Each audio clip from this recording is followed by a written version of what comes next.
اردو مضمون خواتین کے حقوق۔ خواتین کے حقوق پر مضمون۔ اللہ تعالیٰ نے ہمیں ایسے کامل اور اکمل دین سے نوازا ہے جس میں زندگی گزارنے کے ہر شعبہ سے متعلق پوری رہنمائی اور ہدایت موجود ہے۔ اگر ہم اللہ تعالیٰ کے بتائے ہوئے احکامات پر چلیں جس طرح اللہ اور اللہ کے رسول صلی اللہ علیہ وآلہ وسلم نے بتایا ہے تو انسان کی دنیا بھی اچھی رہے گی اور آخرت میں بھی اسے کسی طرح کی دشواری کا سامنا نہیں کرنا پڑے گا۔ سورہ نساء آیت نمبر 19 میں اللہ تعالیٰ نے فرمایا ہے کہ اپنی بیویوں کے ساتھ اچھا سلوک کرو۔ آپ صلی اللہ علیہ وآلہ وسلم فرماتے ہیں کہ تم میں سے بہترین انسان وہ ہے جو اپنے گھر والوں کے ساتھ حسن سلوک کرے، اور میں بھی اپنے گھر والوں کے ساتھ بہترین سلوک کرنے والا ہوں۔ حضور صلی اللہ علیہ وآلہ وسلم کے اس دنیا میں آنے سے پہلے عورتوں کے ساتھ بہت زیادہ ظلم ہوتا تھا۔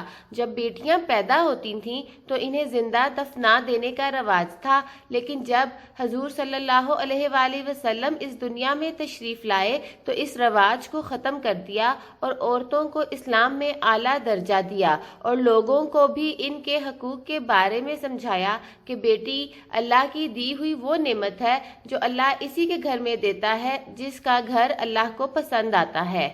حضور اکرم صلی اللہ علیہ وآلہ وسلم فرماتے ہیں کہ جب اللہ کسی کے گھر میں بیٹے کو بھیجتا ہے تو اس بیٹے سے کہتا ہے کہ جاؤ اپنے ماں باپ کا سہارا بنو، لیکن اس کے برعکس جب اللہ ایک بیٹی کو بھیجتا ہے تو اس سے کہتا ہے کہ جاؤ تمہارے ماں باپ اور تمہارا سہارا میں خود بنوں گا۔ سبحان اللہ! اگر اللہ خود کسی کا سہارا بن جائے اور اس کی ہر چیز اپنے ذمے لے لے تو پھر کس بات کی فکر ہے؟ یہ حقیقت ہے کہ بیٹی اپنے ساتھ اللہ کی رحمت لے کر آتی ہے اور بیٹیوں کی پرورش انسان کو جنت میں لے جائے گی۔ اللہ پاک نے بیٹیوں کو ایسا رتبہ اور ایسا مرتبہ دیا ہے کہ جو شخص اپنی بیٹی کی پرورش دل سے کرے گا اور اس کی شادی میں خرچ کرے گا تو اس کو اللہ تعالیٰ ایک حج کا ثواب دے گا۔ ایک بیٹی کی شادی پر ایک حج کا ثواب، اور اسی طرح 2 بیٹیاں ہیں تو 2 حج کا ثواب ملے گا۔ ماشاءاللہ!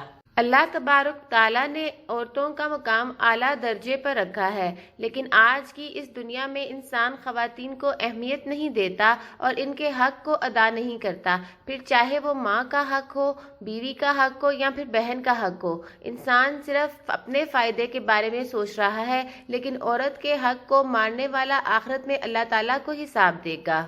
باپ کے دنیا سے رخصت ہوتے ہی اس کی ساری اولادوں میں سے جو بیٹے ہیں وہ پوری طرح سے جائیداد کے مالک بن جاتے ہیں اور عورت کو وراثت سے محروم رکھتے ہیں، جبکہ اللہ تبارک تعالیٰ سورہ نساء میں صاف صاف فرما رہا ہے کہ تمہاری اولادوں میں بیٹوں کا حصہ 2 مردوں کے برابر ہے۔ اسی طرح اللہ نے بیٹیوں کا حصہ بھی مقرر کر دیا۔ بیٹے کا حق زیادہ اس لیے رکھا کیونکہ اسے حق مہر کے ساتھ ساتھ اور بھی ذمہ داریاں پوری کرنی ہوتی ہیں۔ بخاری شریف میں آیا ہے کہ ایک شخص اپنی ماں کا فرمانبردار اپنی کمزور ماں کو حج کروانے کے لیے یمن سے اپنے کندھے پر لے کر آیا اور اپنی ماں سے کہتا ہے کہ تجھے اس سے بہتر سواری نہیں مل سکتی۔ یہ دیکھ کر حضرت عبداللہ بن عمر نے اس شخص کو بلایا اور پوچھا کہ تو یہ کیا کر رہا ہے؟ تو اس شخص نے کہا کہ میں اپنی بوڑھی ماں کو حج کرانے لایا ہوں، وہ اتنی کمزور ہے کہ کسی سواری پر نہیں بیٹھ سکتی، اس لیے میں اسے اپنے کندھے پر لے کر آیا ہوں، کیا میں نے اس کا حق ادا کر دیا؟